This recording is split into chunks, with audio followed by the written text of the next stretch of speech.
আসসালামু আলাইকুম। আমরা আছি কিশোরগঞ্জ ডিস্ট্রিক্ট পাকুন্দিয়া থানা এগারসিন্দুর ইউনিয়ন।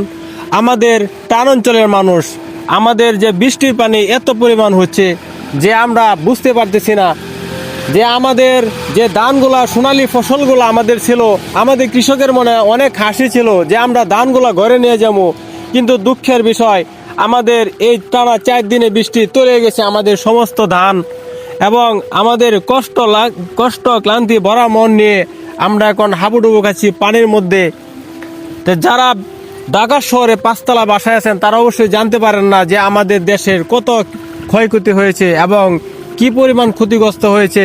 এই অবস্থা দেখলে অবশ্যই আপনারা জানতে পারেন। এই যে দেখেন ধানগুলা একদম প্রায় আর 4 আঙ্গুল পানি আসলেই অর্ধেক ধান তলিয়ে গেছে, অর্ধেক ধান উপরে বাসে আছে। তাই আমরা সরকারের কাছে অনুরোধ, আমাদের এই কৃষকের ভর্তুকি দিয়ে কৃষকের মনকে জয় করুন। আল্লাহ হাফেজ।